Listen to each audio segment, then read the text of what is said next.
Duncan founder and CEO of Brillband, a next-generation broadband company redefining connectivity through transparency, innovation, and customer-first infrastructure. With a background in venture development and early-stage growth, his mission is to make high-quality internet access a true utility delivered without complexity or compromise.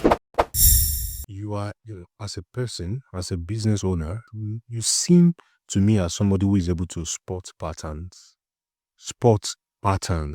recognize pattern, and recognize needs that could be filled, that can then in turn become a business. Yeah. As against, because I speak with a lot of people who want to do business, a lot of people entrepreneurs, not entrepreneurs, they've not started doing it. Yeah. Take a long time to, do a whole lot of analysis, understand how every single step is going to be before they take the jump. Yeah. But you seem to be able to easily recognize pattern and be able to see a gap that needs to be filled. I'm looking from what you did with the raising partners. Mhm. You did a very, very good job of being able to connect the dots in two different places. Somebody doing something, what your wife is doing, and what's happening at your work.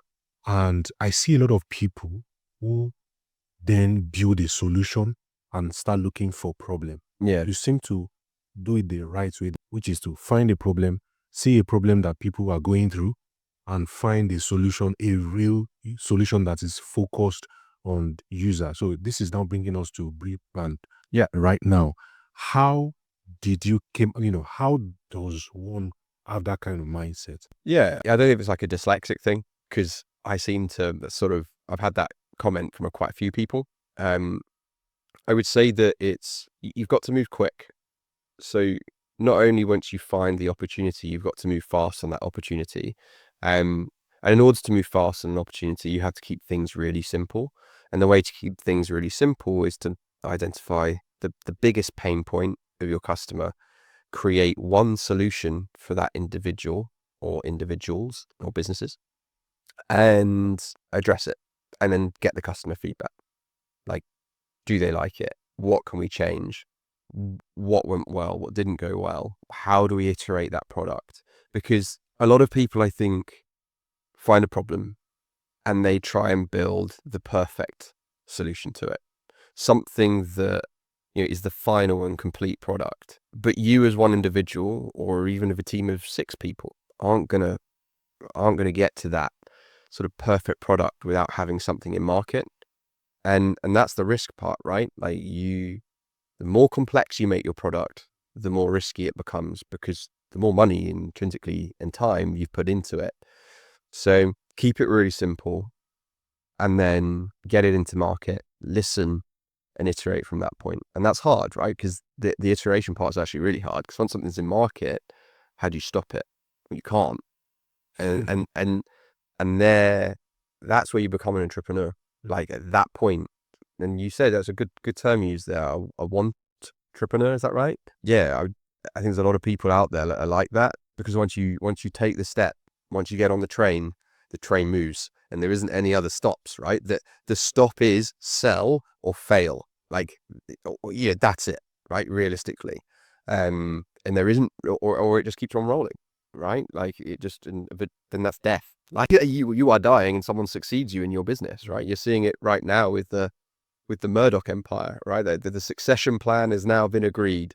So it's probably a good thing that Succession, the program, stopped, right? But it depends on what type of business you're building. But at the end of the day, once you start, there are really 3 options. It's you fold it, either because you've decided to retire, it fails, you sell it, or you die and pass it to your kids, right? Like that's the reality, right? Or you retire and you pass it to your kids, right? Like maybe you'll die, but that's it, really. I don't know, like that's what you see. And there's a business here in there's businesses here in Glasgow that are like that, that have been owned and passed down through families. Yeah. And so yeah, it's those are the 3 options really, and that's hard for people to, I think, internally deal with, but also acknowledge. There's something I want to ask you about raising partners Mhm. that I think will be extremely beneficial to anybody who is trying to raise funds for their business, you can take 1 minute or 2 minutes to I want you to give us a masterclass on how to raise probably 100,000 for a business idea. Yeah, I probably wouldn't go with the raising partners example. Like that wasn't where I raised money really. I was obviously business. So I raised VC money for Brillband, yeah, and the first round of investment took me 2 years. It wasn't quick. So I think the first thing's like, so if we go from a Brillband perspective, my first ticket was from Fuel Ventures. So it was 150,000. They took the SCIS. So first of all, if I was raising money, I would say to anyone raising 100,000 is probably not enough. So particularly in this current climate, and also if it's your first round and it's your first venture, you're going to make mistakes. And the biggest mistake you can make at the start is asking for too little. If you ask for too little, you're not giving yourself enough time to prove out that your product, and this is why I'm talking about go to market quickly and get product feedback and monetize that product quickly, because you aren't giving yourself enough time with just 100,000 to prove out your model. So when you need more money and you go to investors and you say, hey, I need some more cash, they're going to go, well, I'm sorry that you haven't hit the metrics, or yeah, but I'll do it at this valuation. You end up having a down round, a flat round. You might have to give that investor a preference share. So what you're doing is you're compromising your position as the entrepreneur and as the owner of the business. So the first step, raise a substantial amount of money. Substantial is probably the wrong word, right? It's raise. Think about what you need, okay, right? And then seek advice on the reality. Speak to a founder that's done it, right? Find one. Knock on doors. I don't like founders that pull up the ladder behind them. There's a lot of them, right? That don't want to talk to people. And I can understand why. It's really, raising money is, there's like a couple of people that really love raising money, right? But raising money is hard, right? Like it is stressful. Sales process. Exactly. It's a sales process, and you will hear more no's than you will hear yes. Definitely. So like when I was raising money, I remember having conversations. I had one conversation with a guy that was leading a family office up here. And he said to me, I was crazy.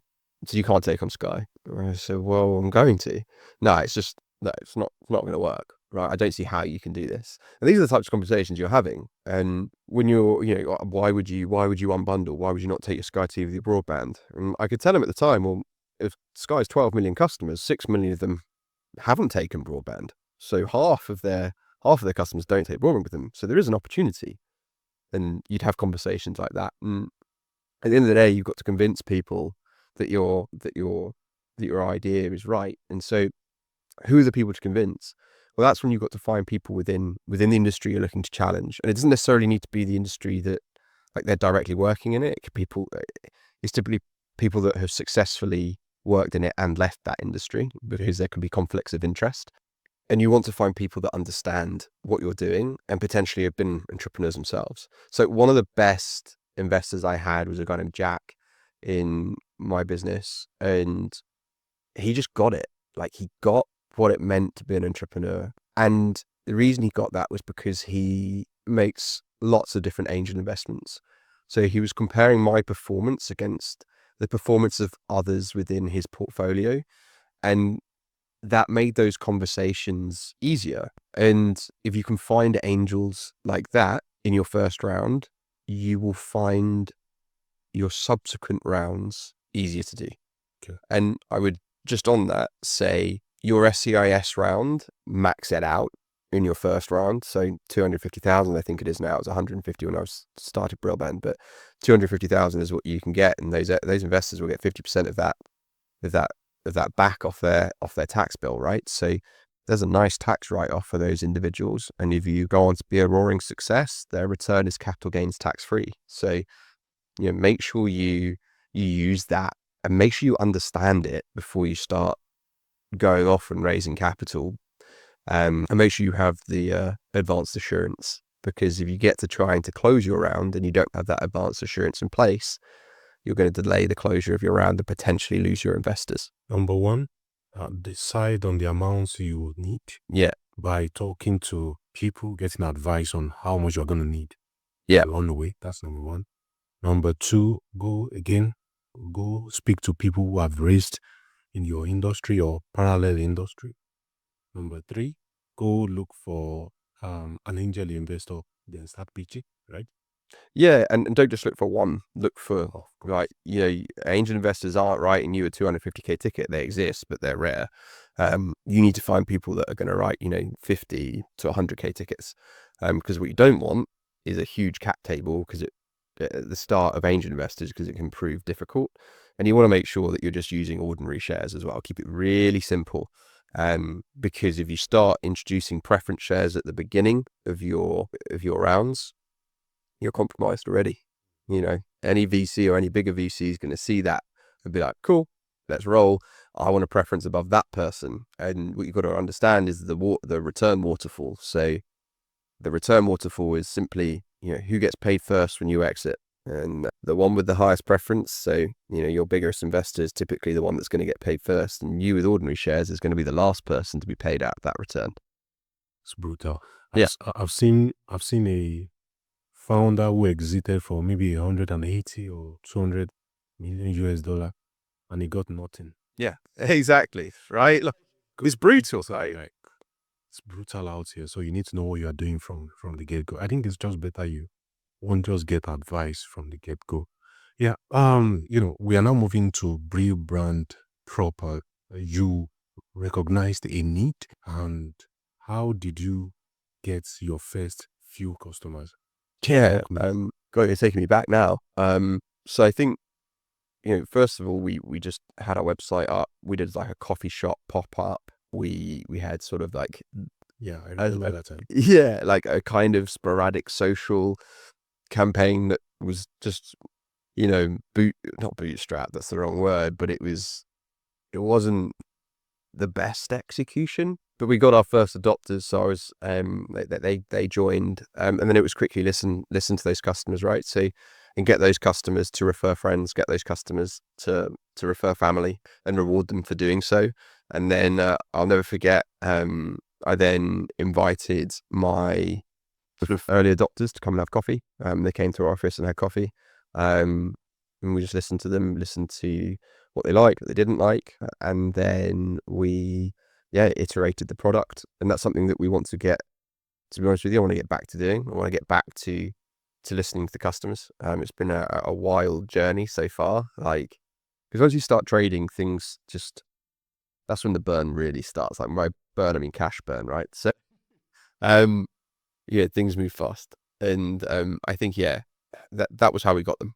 Yeah, I still remember vividly the early days where you do some pop-up in coffee shops. Yeah, Brand the coffee shop. I think it was in my mind. I was like, wow, this is really, really genius to me. Like, wow, this is really, really good. So, and as of then, because I was monitoring your progress, you did forecasted this is that you're going to get a certain number. I wrote it down somewhere in my notes. The first year numbers of users, first year, second year. yeah. Were you able to meet that? No. Oh God, no. No way. Nowhere near. So, there's a level of, I think there was a level of naivety on my part. Like, how many people can we get on with the investment that we had? And I think also the landscape around us was changing constantly, right? So when I've raised my first round of investment, to raise like a late seed Series A, needed 500,000 annual recurring revenue. And then raised another round of investment. We got close to that, and they were like, right, well, actually, Duncan, the goalposts have now shifted. It's now 1 million annual recurring revenue. And at the point of sort of, Who are the people changing this goalpost? VCs. Oh, Yeah, the landscape shift, the macroeconomics around you are consistently changing. The world around you is consistently changing, and opportunities around them are changing, right? And funds need to deliver a return. So they start, looking at other sectors, areas. And I think it was just crazy. Like, you were watching the goalpost change so significantly. And then they're going, right, you need to put more customers on. You're like, okay, we'll put more customers on. And then you're pitching to existing investors or new angels. Hey, look, I need investments. You're going out pitching for investment again, but you're not pitching for 12 months runway. You're only able to fill up like 6 months runway. Then you've got to stretch it for 10, and then you're raising again. You got to stretch it for another 10. Like, I was raising investment pretty much consistently for 2 years. Wow. It was intense. And that was just because goalposts changing. We get to the 500,000 annual recurring revenue. Yeah, mate, 1 million now. Then it was 3 million annual recurring revenue in 2024. And I was like, this is now a point where I have to make a call. And, either Brillband disappears or I sell the business. And you are having conversations with, and I would say to anyone, you've got to be having conversations with people across all like spectrums of like the raising journey. So yes, there's like, I was having conversations with VCs, I was having conversation with PE firms, I was having conversations with, competitors, competitors, and, making sure that they saw Brillband as a viable acquisition if that needed to be the case. And that was really important because actually that's why Brillband still exists today. In November 2024, I sold Brillband to APFN, which is owned by Fern Group, and Fern Group is Octopus Investments. So not Octopus Energy, needs to be really clear. It's not Octopus Energy, it's Octopus Investments. I just need to be really clear on that. But the Octopus Investments are investors in Octopus Energy, and that's where people sometimes can make a mistake. So part of the same group, but not part of the same family.